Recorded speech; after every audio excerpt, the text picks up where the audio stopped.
Hi, I'm Aaron, and this is my show, Re-Education. And I'm an anarcho-communist now.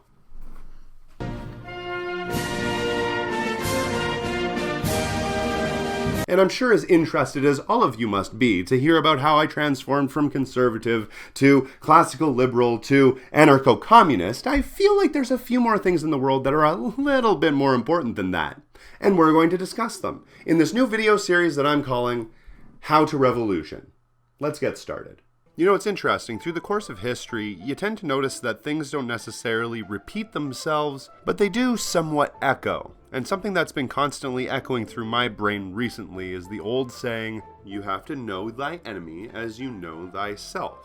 So, let's talk about ourselves. What exactly is our goal? I mean, a lot of you out there are Marxists, Leninists, socialists, anarchists like myself. It would be to fight fascism, right? Okay, well, to know exactly how to fight fascism, we have to know what fascism is. So what exactly is the definition of fascism? Well, an old but very correct definition would be the belligerent nationalist dictatorship of the extreme right, typically achieved through the merging of state and business. So that would mean that to fight fascism, we would have to fight the state. So how exactly would we go about doing something like that? That sounds like an incredibly large task. I don't know how we would even be able to begin to achieve such a thing. And my answer would be through direct action. So you're probably saying to yourself, oh, so now we need to go around hitting people, right? Wrong. Direct action doesn't necessarily mean violent action. It just means that you don't rely on politics. The way that I like to look at it is, don't punch the Nazi, punch the message.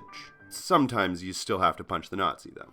How do we go about doing this? How do we initiate direct action? The best thing to do is to think tactically. Now, there are a few things that you have to know. Nazis, and neoliberals for that matter, are basically just the hired goons of the state. They work for capital. They are not necessarily the elites. They are not necessarily the ones in control.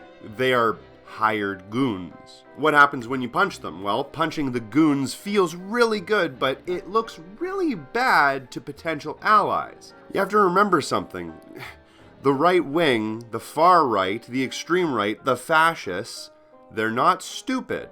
And Nazis aren't idiots. There's one thing that they understand very well. That's good optics. And good optics is something that we on the left could really stand to learn a little bit about. Part of those optics is that all of the Nazis and neoliberals tend to wear suits. And all manner of propaganda makes us believe that people that wear suits are good, honest individuals who should be respected. I mean, we as anarchists, socialists, communists, and so forth probably don't believe that, but the majority of people don't see people wearing suits as the enemy. They see them as being good guys. So when you have somebody like Richard Spencer, who is wearing a suit, holding himself quite well, talking very elegantly to the camera, even though what he's saying is absolutely reprehensible, and then you all of a sudden have somebody from Antifa come and punch him in the face. The person from Antifa is dressed in black, their face is covered, they look like a thug, they seem like a criminal. I would never condone violence, but if you are going to hit somebody, I would suggest that you dress up not like a mass marauder, but more like, I don't know, a plumber or a nurse. At least that way it looks like the Nazi is getting punched out by a regular individual. If you put that show on mute, who is going to look like the aggressor in this situation? It's going to be the good guy. We don't want that to happen. That's why you have to think tactically. But that also means that you don't want to fall into the liberal trap. Holding hands outside of a Denny's in the dedicated free speech zone will not make change. Voting will not make change. And making a change.org petition will not make change. So, then you ask yourself, how do we fight these people? We can't hit them, and we can't take the high ground, so what do? Well, it's simple. We have to give them a stronger message. So what does that mean? What is this message? What am I talking about?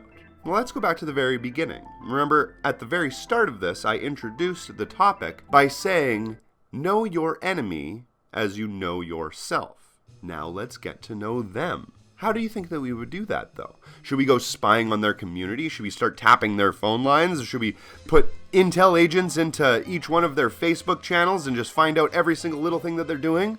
Well, maybe that might not hurt, but a better solution would be to know their tactics. So what are their tactics? Well, that's something we're going to get into in the next video with the first tactic, control the conversation. Thanks for watching.